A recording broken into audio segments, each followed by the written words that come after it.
Hey guys, LevelCap here. Today we're going to talk about Rainbow Six Siege weapon damage. How much damage do your bullets do? Are they affected by hitting different parts of your opponent's body?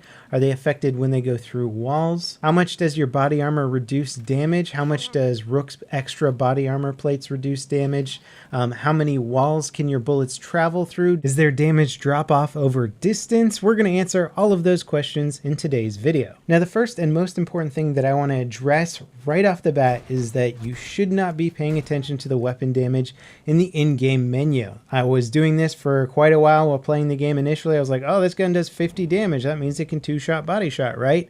Wrong. Those weapon damages in the menu are inaccurate. Some of them are correct for some of the handguns, but for the most part, I haven't found any primary weapons, whether it's a PDW or assault rifle, that actually matches up the damage output in-game with the menu. Now, the first time this became apparent was when testing the P90 in-game. It's one of the lowest damaging guns in the game. The menu says it does 30 damage per shot. When I shoot somebody in the chest or abdomen, it does 20 damage. So that is 33% less damage than the menu says, 10 damage less than the actual number 30. Now, if I shoot them in the legs or arms, it is only 15 damage. So the legs and arms, as far as I can tell, are pretty much a 75% damage multiplier, a 0.75% multiplier, if you will, and then the chest or torso would be a 100% damage multiplier. Now, when I put a suppressor on the P90, it reduced the chest damage to 15, even though the menu said it does 25 damage, and then the leg damage was reduced all the way down to 11. And all this initial testing was done with just one bubble of body armor. If you look at your operator selections, they'll each have different levels of body armor. There's either one bubble, two bubble, or three bubbles. Now, when I started doing my testing on level 2 body armor, it seemed to be overall around a 10 to 15% damage reduction. This did seem to fluctuate slightly depending on the weapon I was using. It was not an exact percentage across the board, which makes things very hard to calculate and predict and anticipate and decide which body armor or which weapons are best to go with. In addition to that, at level 2 body armor, my damage reduction for legs and arms seems to be about 70% instead of 75%. So you're dealing less damage at level 2 to the legs and arms. And if you choose a level 3 body armor operator like, say, Fuse or Rook, then you're only going to be doing 60% damage to the limbs, legs, or armor. And that's without adding on the Rook extra body armor plates that you can pick up at the beginning of the round if you're playing on defense. Now, when it comes to chest shots, if we're talking about level 1 body armor being 100% damage, then level 2 body armor is going to give you a 10 to 15% damage reduction, and level 3 body armor is going to give you about a 20% damage reduction.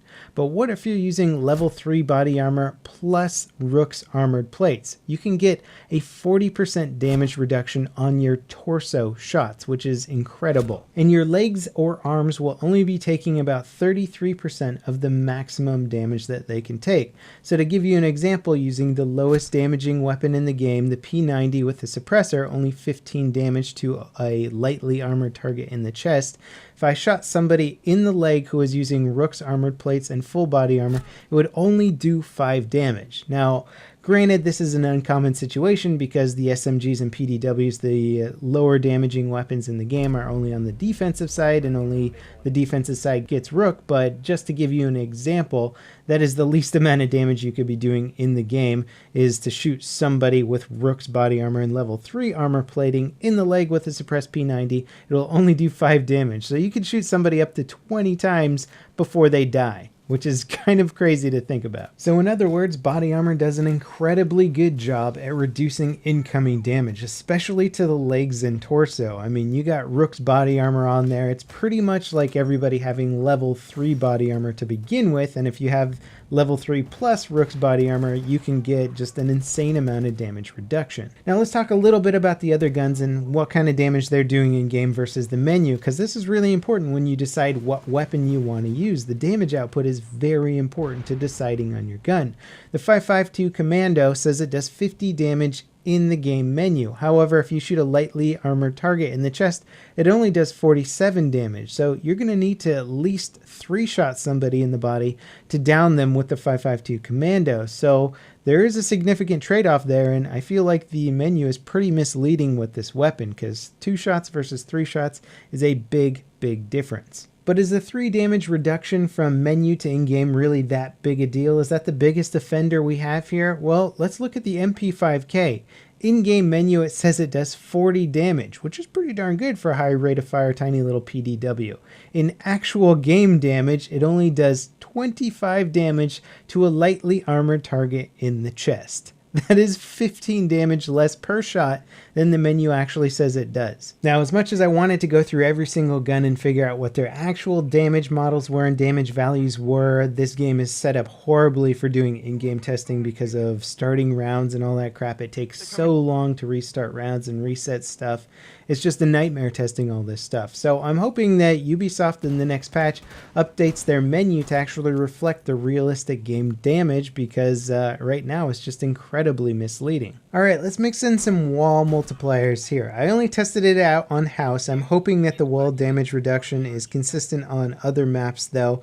Basically, if you shoot a bullet through a sheetrock wall, you're going to get a 50% damage reduction. All of your bullets are going to do half as much damage as they would if you just straight up shot somebody without anything between you. And then once you actually punch a hole through the wall, like a big enough hole to see through, your bullets are going to do 100% damage. However, if there is a stud or a 2x4, one of those dividers left in the wall, those little pieces of wood that you'll see, and you shoot that, your damage will still be reduced by 33%. So just watch out for the studs in the wall and understand why your damage might not be full on if you hit that. Regardless of that, if you hit somebody in the head, it's still going to be an instant death.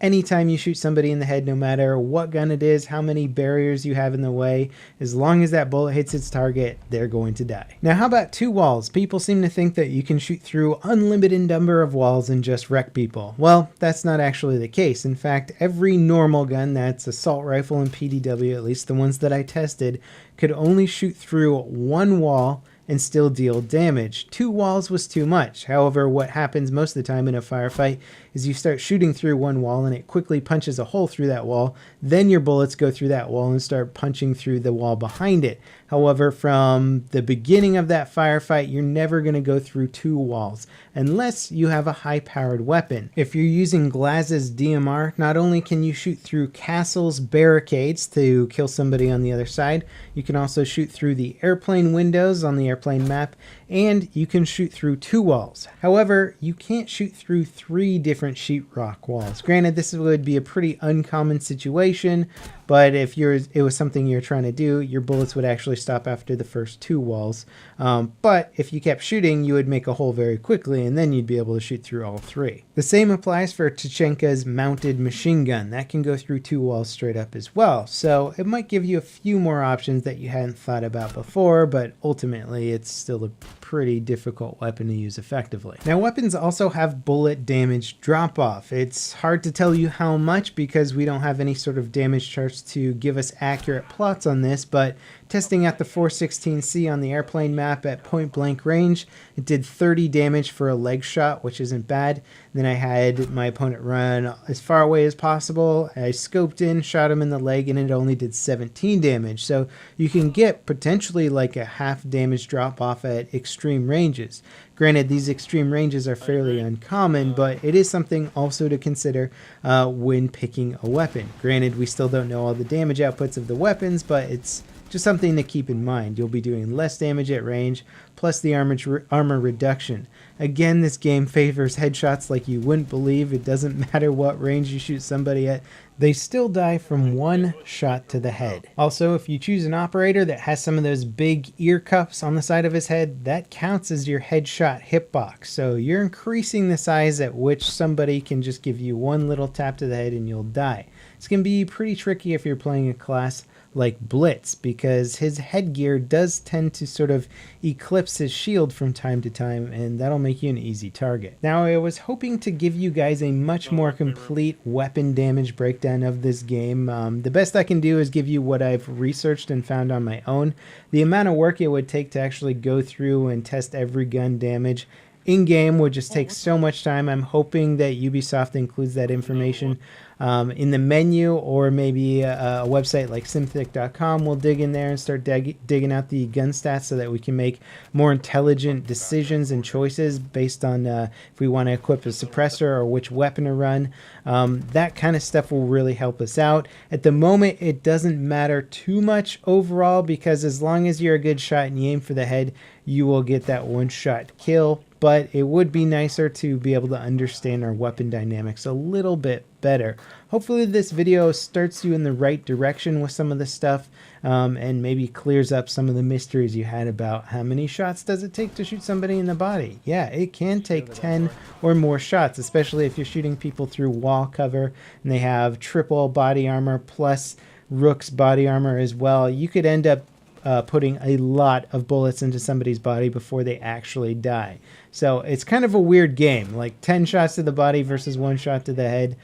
I don't know how that's balanced, but whatever. It's the way that Ubisoft wants to make Rainbow Six Siege. Hopefully we'll get those stats next patch. As always, guys, thanks for watching, and I'll see you next time. This is LevelCap signing out.